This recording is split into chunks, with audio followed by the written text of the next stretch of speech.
Hello, so I'm going to show you how to build a shutter speed tester, which is a project I've made with some little hardware from M5 Stack. So sorry for my French accent, I'm really not used to make YouTube videos, and so I'll try my best to explain you how to do it and how to use it. So first what you need, what is a shutter speed tester? So when you're using an old camera for film photography, often the mechanism inside becomes more and more slower. So for example, if I open an old film camera, you have the shutter here that is opening, depending on the duration of the opening depends on how long you have configured your shutter speed on your camera. So the goal will be to put a light in front of the powerful light in front of the camera with this tool that we will build just near the shutter. Then we will test all the shutter speeds. So first, how to build this tool. So I'll put you a list in the YouTube video description with the hardware and also of course the project, because you need to flash some code inside this MCU. I'm saying MCU, it's a micro device, basically ESP32 that we can program, and all of that they are M5 Stack components, so really easy to build and get. They are not expensive, so you'll get the list in the project description also. So basically that's the microchip with a screen where the measurements will appear. This is they are calling that a PortABC. This is basically a tool that allows us to have many ports for the ESP32. It's not mandatory. You could directly use connect the light sensor. This is the light sensor you see. So you have the cell that will detect the light. You can directly connect here, but I found that to handle the device, it's easier to have the PortABC. So this module is optional, but then you're plugging just the screen in the module. So you have the USB-C connector this way. The USB-C connector is used to flash the firmware and also to power the device. You have two options: either you power the device with a battery pack or from your computer, or with what they're calling the TailBat. TailBat, it's a battery inside that you connect here, and once you connect this way the device, so yeah, it's starting to power the M5 Stack. So once you connected that, you can use some Lego pins to put the light sensor this way. I'm saying this way, but you can also put it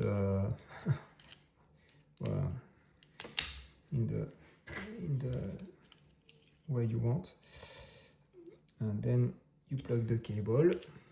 So you see, it's really easy. And here, don't forget, it's the black connector that you need to use.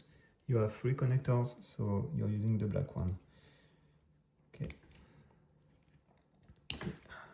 This can be removed to help you plug the connector. Okay. So now, if I'm connecting the battery, the device is ready to use. So how it works? So you need a powerful light. So I'm using the Boling BL P1. If the light is not powerful enough, for example, for high speeds like 1 out of 250 or 500, for example, the accuracy will be bad. So the more powerful your light is, the more the results will be accurate.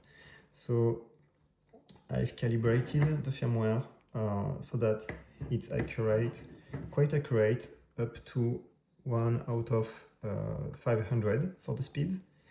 And it works fine with this light, which is quite powerful. So this, if you have this light or an equivalent one, you need to power it at its maximum level.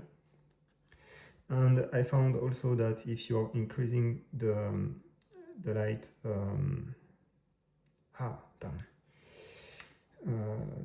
the white balance, so that it becomes colder, it will produce more light than warmer. So, but that depends on your light, of course. But for the Boling lights, I put them at their maximum cold level, cold light. So, for example, if I show you here, I'm putting the device on the lamp. Okay. I'm turning it on, then off, and then I can see that it has measured 1.6 seconds at its peak level. Because when the light is powering on, it's graduated, then it goes down when shutting down, but at its peak levels it was 1.6 seconds. To clear the results, you can just press the screen like that. So now, if I want to test the camera, you just need to open the camera, put it in manual mode. So you can start with speed 1 out of 4 here, and 2, sorry, 1 out of 2. And don't forget to have a paper. So, for example, here I'm reporting all the measures on the paper from 1 out of 2 to 1 out of 500. I just do stop by stop. Then for the light, you can just have your light in front of the camera here, like this. Oh, don't forget to open the front of the camera, the cap. Remove the cap. Then you turn on the light, and you just put the device just near the curtain, and you do a press. Okay, it should measure 1 out of 2. So you see that's what we have here, 1 out of 2. Then you do like that for all the other ones. So 1 out of 4.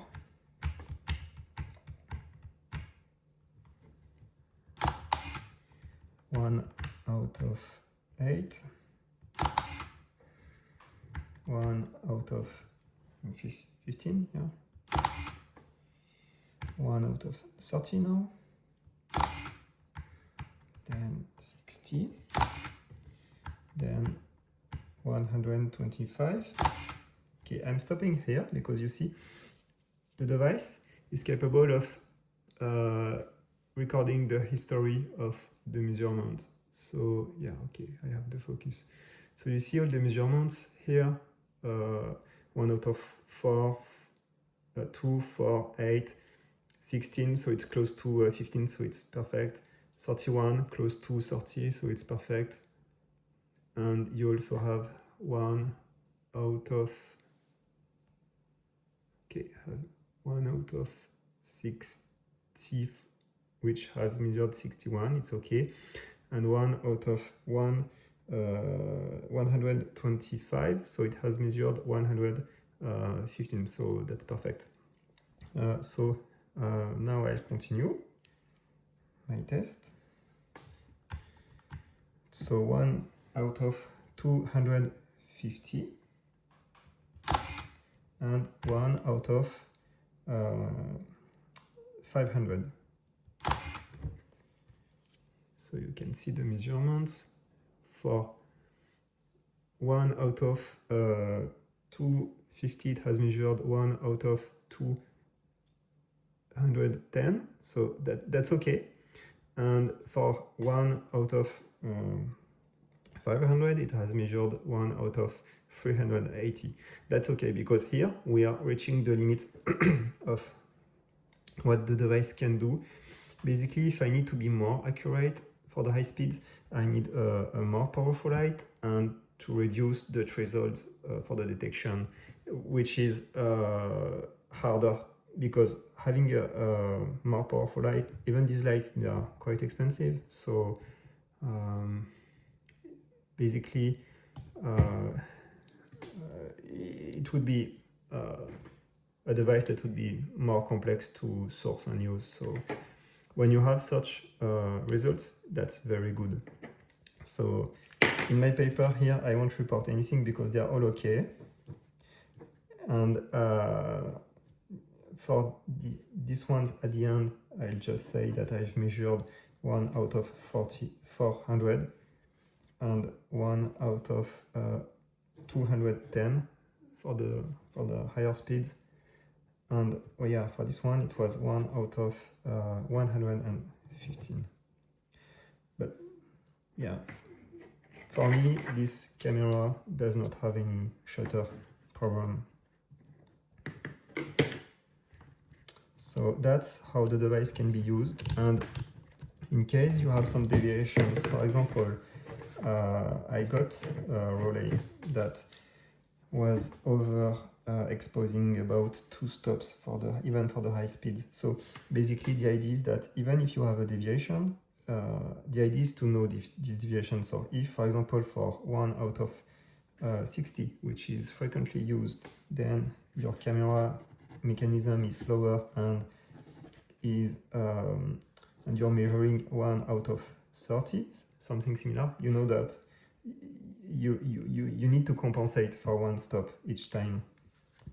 So that's the idea of this little device, to help you measure your shutter speeds, to know if you're correctly exposing or not in reality. Yeah, so in the project video description, you'll have the links of the project to show you where to buy this stuff, these components, and also how to flash the firmware. And if you have any comments or questions, you can go to the GitHub project. There's a description tab. Don't reach me directly, or also on comments. If you're asking questions on GitHub comments, I might not answer them because it's not where I usually go. So if it's comments related to the project or questions related to the project, please go to the GitHub project. There's a discussion tab specific for it. Thanks a lot. Bye.